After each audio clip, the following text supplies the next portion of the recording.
پھر پیراگراف 4 آیت 47 سے 58 اس میں منکرین رسالت اور منکرین قیامت سے مجادلہ کیا گیا اور پھر قرآن کا تعارف دیا ہے. فرمایا کہ اللہ نے ہر امت کی طرف ایک رسول بھیجا، یعنی جتنی بھی امتیں گزری ہیں پہلے اللہ تعالیٰ نے اس امت کی طرف رسول بھیجا، لیکن نبی کریم صلی اللہ علیہ وسلم چونکہ ایک آخری رسول ہے اور جتنے بھی دنیا میں لوگ آخرت تک آتے جائیں گے وہ سب رسول اللہ صلی اللہ علیہ وسلم کی امت کہلائے گی. تو اس لیے آپ ہی آخری رسول ہے تمام بنی نوع انسان کے لیے اور جن کے لیے. ساتھ ہی فرمائے کہ البتہ رسول کی آمد قوموں کے لیے ایک نازک مرحلہ بن جاتی ہے، اس لیے کہ رسول آ کر اللہ کا پیغام پہنچانے کا حق ادا کرتے ہیں، اور پھر اگر رسول کی تعلیمات پر عمل کیا جائے تو بھلائی ہی بھلائی ہے، کامیابی ہی کامیابی ہے، اور اگر رسول کی نافرمانی کی جائے تو پھر بربادی ہی بربادی ہے، خسارہ ہی خسارہ ہے.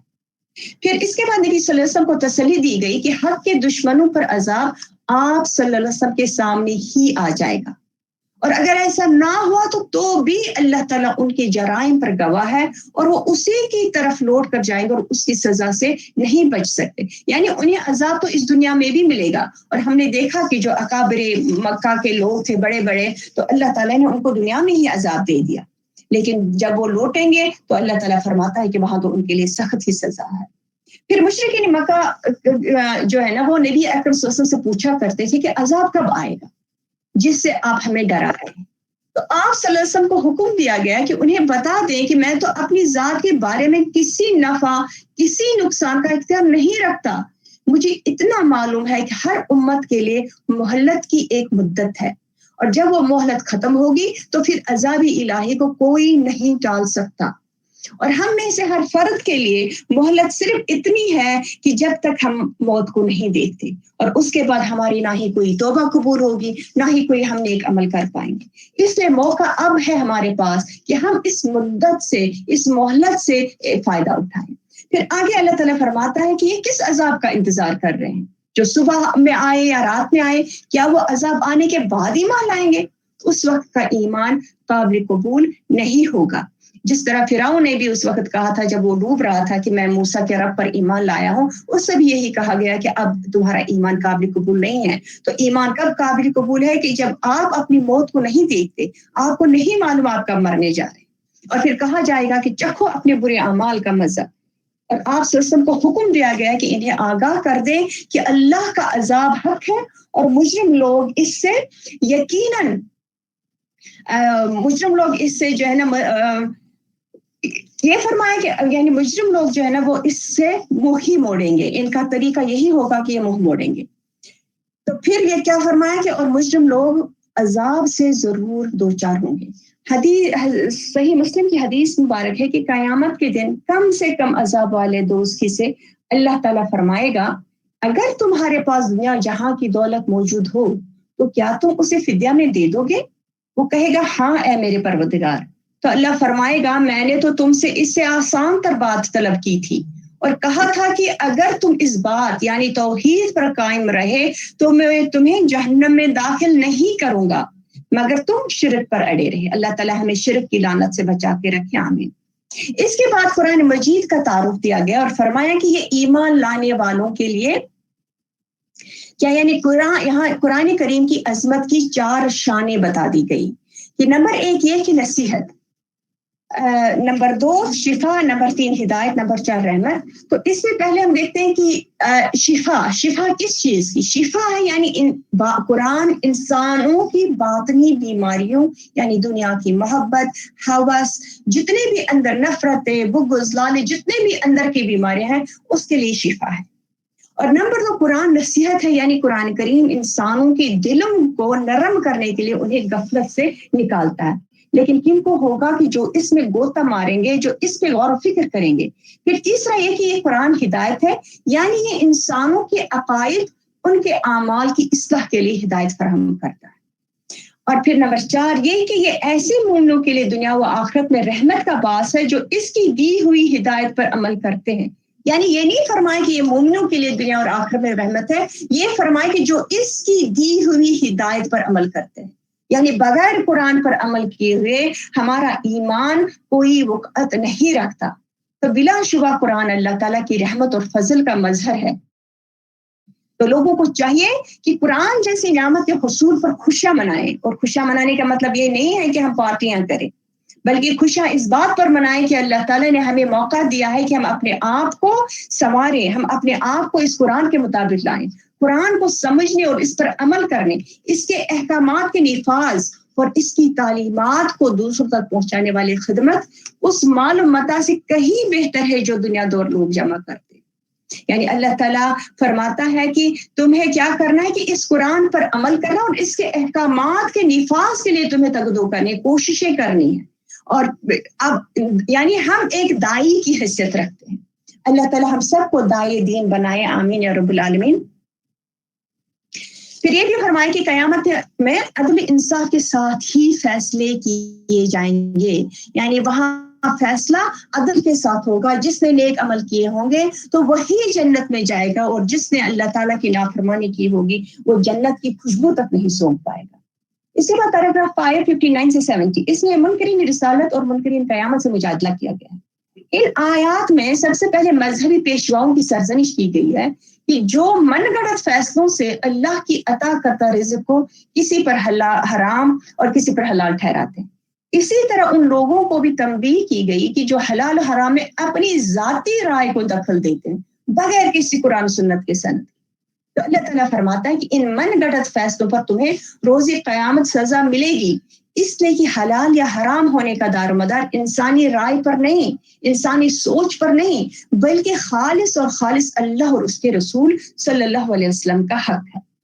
پھر فرمایا کہ اے نبی صلی اللہ علیہ وسلم آپ کسی حال میں نہیں ہوتے، اور اے لوگوں تم کوئی عمل نہیں کر رہے ہوتے مگر اللہ اسے دیکھ رہا ہوتا ہے. خاص طور پر ایک عمل کا نام لے کر ذکر کیا گیا، اور وہ کیا ہے؟ تلاوت کلام پاک. یعنی اللہ تعالیٰ کو یہ عمل بہت محبوب ہے کہ اس کا کوئی بندہ دیگر مصروفیاتی دنیا چھوڑ کر اس کی کتاب کی تلاوت کر رہا ہو. لیکن ہمیں یہ بھی جان لینا چاہیے کہ عرب جب اس کی تلاوت کرتے تھے تو وہ اس کو سمجھ بھی پا رہے تھے، انہیں شعور بھی تھا وہ پڑھ کیا رہے ہیں. تو ہمارے لیے تلاوت کے ساتھ بہت اہم ہے کہ اس تلاوت کو ہم سمجھ بھی پائیں کہ جو ہم پڑھ رہے ہیں اس میں اللہ تعالیٰ مجھ سے کیا کہہ رہا ہے. پھر یہ فرمایا کہ کائنات میں ذرہ برابر شے اور چھوٹے سے چھوٹا عمل بھی اللہ کی نگاہ اور اس کے علم میں ہے. اس کے علم سے کوئی چیز نہیں چھوٹ سکتی. یعنی علم الہی کی وسعت کا بیان آپ صلی اللہ علیہ وسلم کی تسلی کے لیے بھی ہے کہ آپ ہمیشہ اللہ کی حفاظت میں، اللہ تعالیٰ دیکھ رہا ہے کہ تمہارے ساتھ لوگ کیا معاملہ کر رہے ہیں. اور پھر مومنین کے لیے بھی کہ تم جو بھی نیک عمل کرتے ہو میں اس سے واقف ہوں اور تم کا صلہ ضرور ملنے والا ہے. اور ساتھ ہی نافرمانوں کے لیے دھمکی بھی ہے اس میں کہ تم اللہ سے کچھ کیونکہ وہ تمہاری ہر حرکت سے واقف ہے. آگے اللہ تعالیٰ اپنے دوستوں کا ذکر فرمائے کہ اللہ کے دوست اولیاء اللہ وہ ہستیاں ہیں جن کے دل نور نور اور اعمال تقویٰ یعنی اللہ یعنی وہ لوگ بنا ہوا ہوتا ہے، ایمان کا تقاضے کو پورا کرتے ہیں، اعمال تقویٰ یعنی ہر وقت وہ اللہ تعالیٰ کی اطاعت اور فرمانبرداری میں لگے رہتے ہیں. اللہ تعالیٰ ان کو اپنا دوست بناتا ہے اور ان کے لیے کیا فرمایا کہ ان کے لیے دنیا میں چین ہے، سکون ہے، اور آخرت میں جنت کے دائمی نعمتوں کی بشارتیں ہیں. پھر یہ بھی فرمایا کہ اللہ تعالیٰ کے دوستوں کی کیفیت کیا ہوتی ہے. فرمایا کہ ان کی کیفیت یہ ہوتی ہے کہ نہ وہ حادثات اور واقعات پر افسوس کرتے ہیں، ہائے میرے ساتھ یہ ہوا، ہائے مجھے یہ مشکل آ گئی، ہائے مجھے یہ تکلیف ہو گئی، ہائے کاش میں نے یہ کیا ہوتا، کاش میں نے، وہ اس پر افسوس نہیں کرتے ہیں. اور نہ ہی مستقبل کے اندیشوں سے پریشان رہتے ہیں کہ اب کیا ہوگا، اگر میں نے یہ نہیں کیا تو پھر کیا ہوگا. یعنی وہ دنیا کی ان سب چیزوں کو بالکل چھوڑتے تھے، بلکہ کیا ہے کہ وہ راضی برضائے رب کی کیفیت ہر وقت ان کی شامل حال ہوتی ہے. یعنی وہ ہر اس بات پہ راضی برضا رہتے ہیں جو بھی ان کے راستے میں آتی ہے، چاہے وہ خوشی آئے، چاہے کوئی مصیبت آئے، چاہے کچھ بھی ہو، وہ اس پر راضی رہتے ہیں کہ اللہ تعالیٰ کی طرف سے ہے اور اس میں کوئی بلائی ہے. اور اللہ فرماتا ہے کہ یہ عزت کا مقام اللہ تعالیٰ ہی عطا فرماتا ہے.